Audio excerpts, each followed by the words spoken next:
मिश्रा के चक्कर में फंसे सैकड़ों युवा बाबा साहेब का अपमान करने पर पहुंचे जेल। अनिल मिश्रा के लिए खड़ी वकीलों की फौज। गरीब युवाओं को सरेआम मांगनी पड़ रही माफी। अनिल मिश्रा को बचाने के लिए ग्वालियर में लोअर कोर्ट से लेकर हाई कोर्ट तक में वकीलों की फौज खड़ी है, लेकिन उनके चक्कर में फंसकर जिन गरीब युवाओं ने बाबा साहेब का अपमान किया, उन्हें बचाने वाला कोई नहीं है। कोई सलाखों के पीछे रहम की भीख मांग रहा है, तो कोई बाबा साहेब के फोटो के सामने सर झुकाकर माफी लेने की कोशिश कर रहा है, तो कोई रो रो कर अपनी गलती का एहसास कर रहा है। जरा देखिए, ये उस वक्त की तस्वीरें हैं जब अनिल मिश्रा के केस की हाई कोर्ट में सुनवाई चल रही थी। वो हाई कोर्ट परिसर में ही दर्जनों वकीलों से घिरे हैं और खुलकर नारेबाजी कर रहे हैं।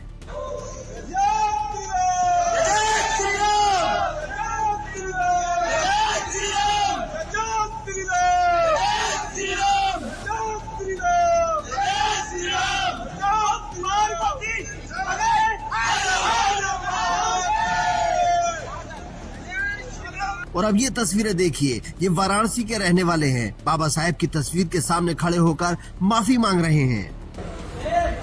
गलती हो गई जाने में, दोबारा ऐसा गलती नहीं करूँगा, भूल चूक के हुआ था। मैं फिर ऐसा गलती नहीं होगा, बस यही तो माफी मांगता हूँ।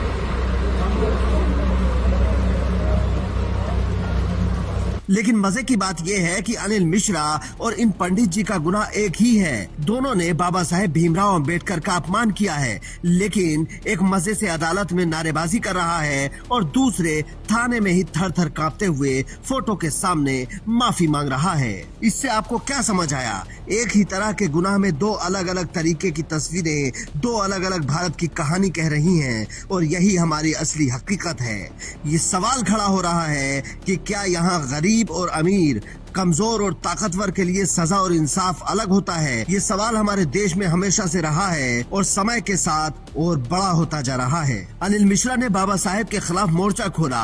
पहले ग्वालियर हाई कोर्ट में मूर्ति का विरोध किया, फिर उनके खिलाफ सोशल मीडिया पर कैंपेन चलाया, जिससे प्रभावित होकर बहुत से युवाओं ने बाबा साहेब के खिलाफ बयानबाजी की, जिसका नतीजा ये हुआ कि देश के अलग अलग कोनों में 500 से ज्यादा लोगों पर केस दर्ज हो गया। अब बताइए, अनिल मिश्रा के पास तो ताकत है, वकीलों का लाव लश्कर है, वो ग्वालियर में बार एसोसिएशन के अध्यक्ष रहे हैं, उनके भाई जज भी हैं, वो तो केस लड़ लेंगे, लेकिन जो गरीब हैं, कमजोर हैं, उनका क्या होगा? इसीलिए किसी के भी पीछे चलने से पहले ये सोच समझ लो कि वो रास्ता सही है या गलत, और उसका नतीजा क्या हो सकता है। क्योंकि कई लोग लाइमलाइट के चक्कर में आकर किसी दूसरे का रास्ता अपनाते हैं। कई बार तो उन्हें पता भी नहीं होता कि वो क्या कर रहे हैं। बाबा साहेब का अपमान और विरोध करने वालों से ही आप 4 सवाल कर लोगे तो उन्हें नहीं पता होगा कि वे क्यों विरोध कर रहे हैं। उनसे अगर आप पूछ लेंगे कि चलो बताओ BN राव कौन थे, तो वो नहीं बता पाएंगे, लेकिन बाबा साहेब का फोटो दहन करने निकल पड़ेंगे,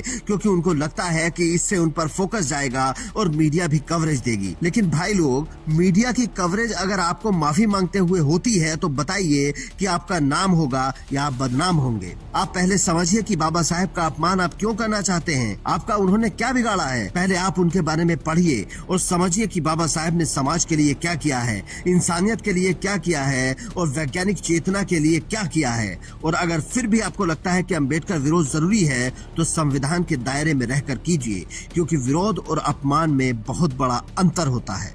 ब्यूरो रिपोर्ट, इंडियन न्यूज।